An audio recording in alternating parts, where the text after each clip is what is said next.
Hello everyone, welcome to Business School 101. When we think about how entrepreneurs build businesses, we often imagine them taking big leaps, following instincts, and embracing uncertainty. But in reality, many entrepreneurs also take a highly logical, goal-driven approach. This structured method of starting and managing a business is captured in what's known as causation theory. So what exactly is causation theory? How does it differ from other models of entrepreneurial decision-making? When is it most useful, and what are some examples of it in action? In this video, I'll break it all down for you. Section 1, Definition. Causation theory refers to a goal-driven approach to entrepreneurship, where the entrepreneur begins with a clear end goal and then selects the most efficient means to achieve it. The process is linear: start with a desired outcome, develop a detailed business plan, gather necessary resources, and execute the strategy to reach that objective. The concept was formalized by Indian-American entrepreneurship professor Saras Sarasvathy in her research contrasting causation with effectuation, two different ways entrepreneurs think and act. While causation emphasizes prediction and control, effectuation leans on adaptability and experimentation. Section 2, Key Characteristics. Entrepreneurs who follow causation thinking typically exhibit these characteristics. Number 1. Goal-oriented planning. At the heart of causation is a clear, specific objective, such as entering a new market, reaching a revenue target, or launching a specific product. The entrepreneur starts with this end goal and builds a roadmap to get there. Every decision is made based on how effectively it supports the desired outcome.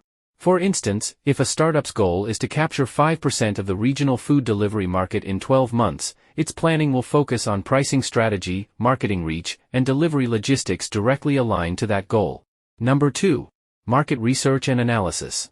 Causation relies heavily on external data to inform planning. Entrepreneurs using this approach conduct in-depth research on customer preferences, competitor strategies, pricing models, and market size. The idea is to predict what the market wants and reduce uncertainty through analysis.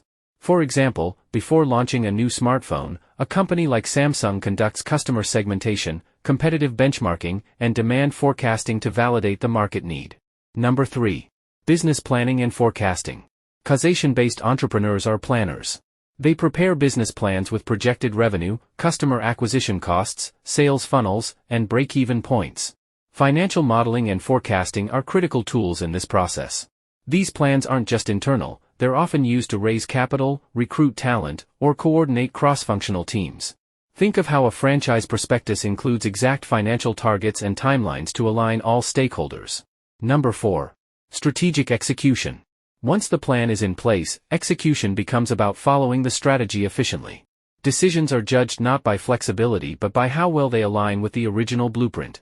Resource allocation, hiring, marketing campaigns, and pricing are all optimized to fulfill the predefined goal. In large corporations, this can resemble a project management office (PMO) structure where every initiative is tracked against its contribution to the company's strategic objectives. Number 5. Resource acquisition. Causation assumes that specific resources, such as capital, technology, talent, suppliers, are necessary to achieve the goal. Entrepreneurs following this model work to secure what is needed up front. For instance, a biotech startup planning to bring a drug to market needs funding, lab infrastructure, clinical researchers, and legal advisors. The business plan is often built around acquiring these key inputs early to reduce execution risk. Section 3, Causation versus Effectuation. To better understand causation theory, it helps to compare it with another influential approach to entrepreneurship, effectuation theory. While both explain how entrepreneurs make decisions, they reflect very different mindsets and strategies. In causation, the entrepreneur starts with a specific goal in mind, like building an app to help small businesses manage inventory, and then works backward to figure out the best way to reach that goal. This involves conducting detailed market research, creating business plans, forecasting revenue, and identifying the exact resources needed. The emphasis is on predicting the future and controlling risk through careful planning. In contrast, effectuation begins not with a fixed goal, but with what the entrepreneur already has, such as their skills, experiences, networks, or available resources. Instead of asking, "What is my goal and how do I reach it?" effectual entrepreneurs ask, "Given who I am, what I know, and who I know, what can I do?" They take small, affordable steps, adjust based on feedback, and let the end goal evolve over time. This approach is more flexible and works well in uncertain or fast-changing environments. So, while causation is like following a roadmap to a known destination, effectuation is like setting out on a journey with your backpack, making the most of what you find along the way, and shaping your destination as new opportunities arise. Both approaches are useful. Causation works best when the market is well-defined and predictable, such as launching a new retail store or expanding a franchise. Effectuation, on the other hand, is ideal for navigating unknown territory, like creating a new social media platform or exploring an untested business model. Many successful entrepreneurs use a mix of both approaches at different stages of their journey. Section 4, Business Applications.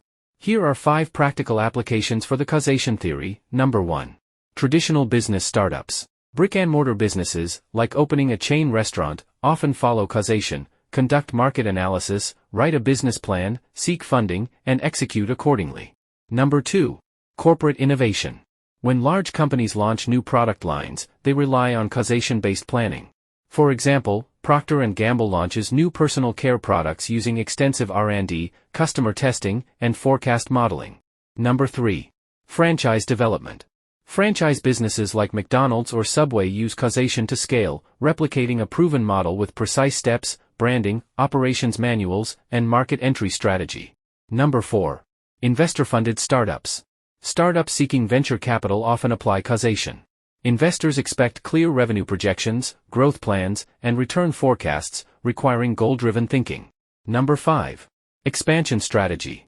When companies like Starbucks enter new international markets, they rely on causation-based methods, conducting market studies, developing region-specific strategies, and carefully allocating resources.